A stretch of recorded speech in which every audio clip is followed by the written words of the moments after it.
Hi, my name is Jerry Wise. I'm a therapist in Carmel, Indiana, and I'd like to talk to you today regarding a very important subject for a lot of folks that I see who come to counseling.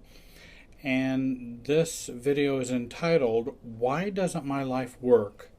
The Experience of the Adult Child of an Alcoholic," or what is commonly known as ACOA. Adult Child of an Alcoholic, or we call it ACOA issues. I, for many years, worked in inpatient therapy for individuals with addictions and was a family counselor and a therapist in treating addictions and alcoholism, and worked primarily with the families. And for those who grew up in homes where mom and dad were alcoholic or where grandparents were alcoholic, I find also it's not uncommon for an adult child of an alcoholic to, in many ways, be raised by a grandparent. Because when we are actively alcoholic, it's very difficult to parent in a responsible or healthy way. Well, this affects us as kids growing up, and then as a result affects us as adults. And then we end up with some, or what we call kind of a syndrome of the ACOA syndrome. Abusive drinking in the home, or actually abusive use of any substance in the home, creates difficulties for the family, and particularly for the children growing up. It affects the family, it affects the marriage, it affects establishing what is normal. It has parenting implications, and then it affects our children as they grow up and how they develop as children. And then certainly has future generational effects. What we do today affects our children, and their children after that. So what we do now affects lots of generations in the future, which is why I encourage folks to get help now to help all of the folks who come after us. Janet Woititz, and her name is spelled Woititz, Janet Woititz, wrote the book Adult Children of Alcoholics, which is an excellent book. If you grew up in an alcoholic family, I strongly encourage you to read it. But actually, for many people who grew up in dysfunctional homes, I think it could be a helpful book to read. She offers 13 traits of the adult child of an alcoholic syndrome, which I think are very useful and very helpful. It makes sense for those who grew up in alcoholic homes as to why they have the difficulties they have now, and also it provides some pathways to recovery and to healing and finding better relationships for those who grew up in alcoholic homes. These 13 traits are, and I'd like to share them with you. Then I'd like to share with you some additional traits that I would add from the experiences I've had in working with folks who have had these problems. Number 1, adult children of alcoholics guess at what normal is.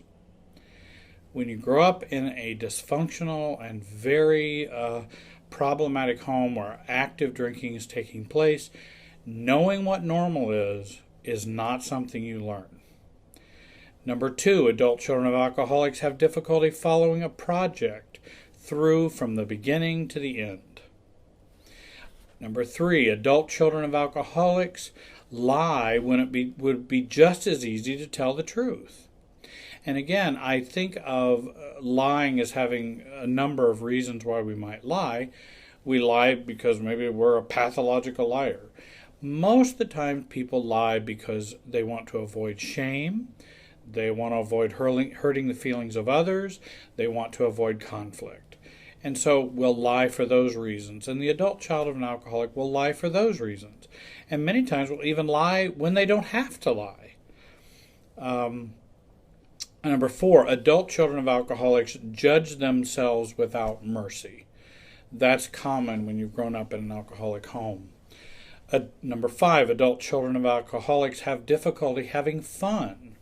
they really do have some difficulties, and when they've learned about pleasure and learned about joy, learned about celebration, learned about those things, all got taught in a very dysfunctional way.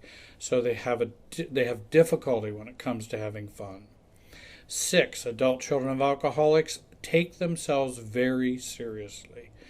When you take yourself too seriously, it creates difficulties in your life.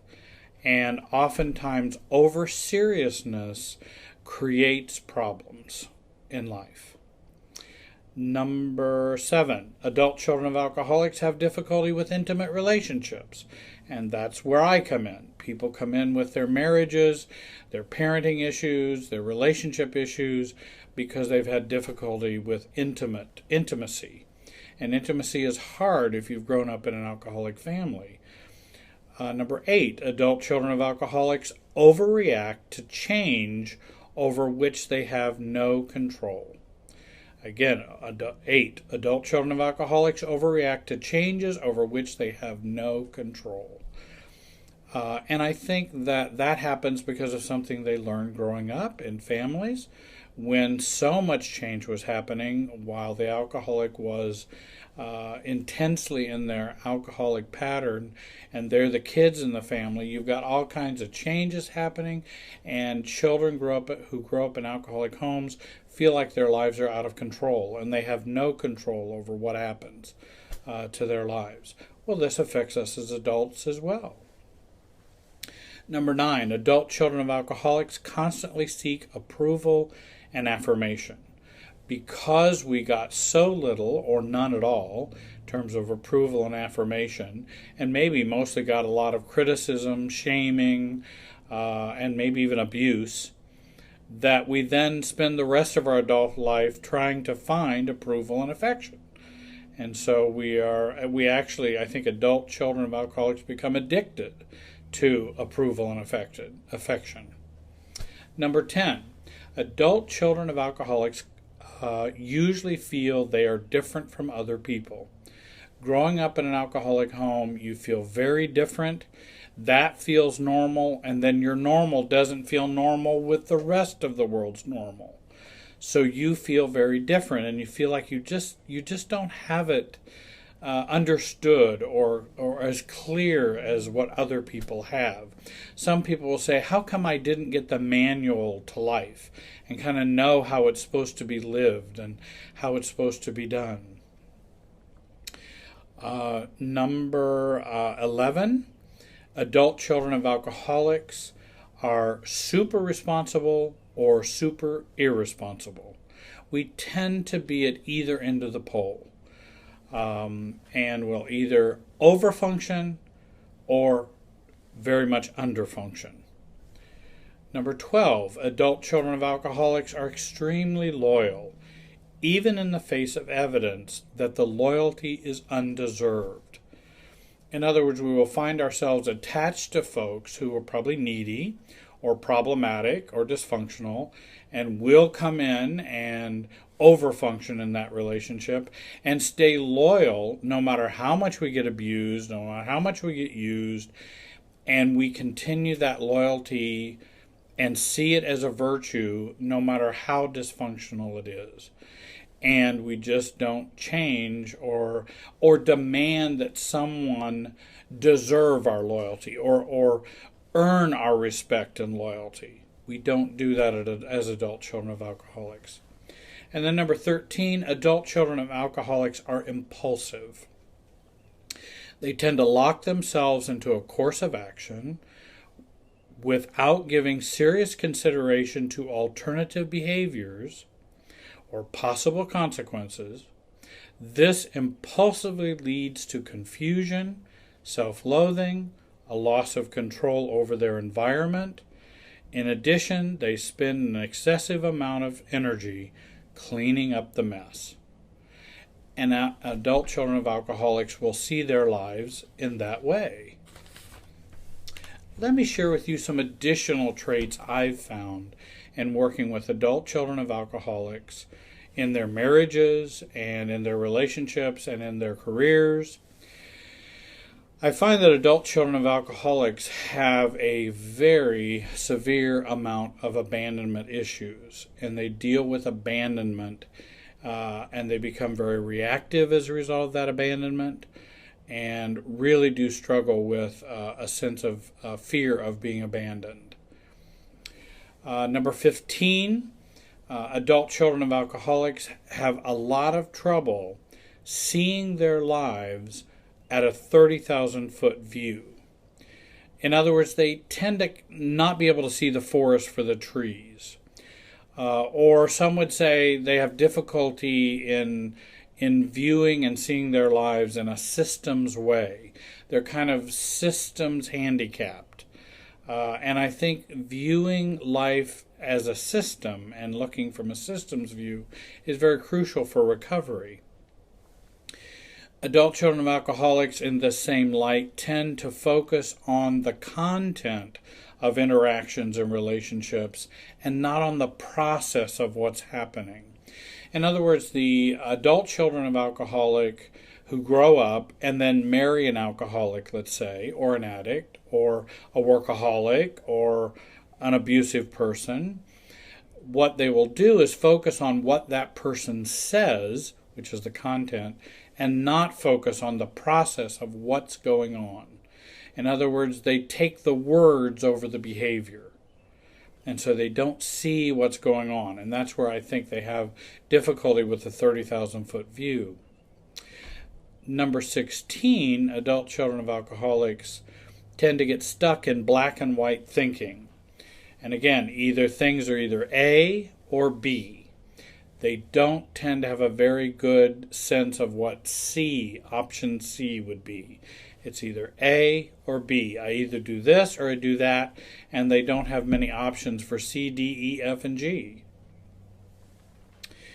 Number 17, adult children of alcoholics have learned that self should be devalued, and that focusing on self is either harmful or unchristian or unloving or unholy or selfish. If you focus on self, you're being selfish. And they view, again, having self or becoming aware of self or loving self as equals selfishness. And this is common for the adult child of an alcoholic. Number 18, enmeshment and emotional fusion is felt as the norm for adult children of alcoholics. And that separateness or detachment feels very foreign to them. And it's the age-old codependency problem where we're fused with others and we over-focus on others. If you have a real sense of detachment or separateness, it feels very odd and it feels very unusual to have that experience, to actually have a healthy relationship with someone. It feels very abnormal to you. So I wanted to share some of those traits of the adult child of an alcoholic. And again, I would encourage you to read the book by Janet Woititz of Adult Children of Alcoholics. Maybe you've never considered how your parents' drinking affected you and your family, or how it might affect you in your marriage today or in your family today with your parenting, your children, and your own relationship with your spouse. If you want to learn more, I would read Janet Woititz's book. There are other good books on the subject. And give me a call at 317-919-6264. If you have difficulty finding a good counselor, which can be very difficult, and if you have some trouble finding a good counselor, give me a call. We also do Skype and FaceTime. And family systems coaching for those out of the area here in Indianapolis. Whether you're in Maine or Arizona or London or Washington State, we can work with you and help you with the problems that you're struggling with. You can write me or email me. I'll send you a listing of all the videos you can find. I hope today has been a help to you. Have a great day. Thanks for listening.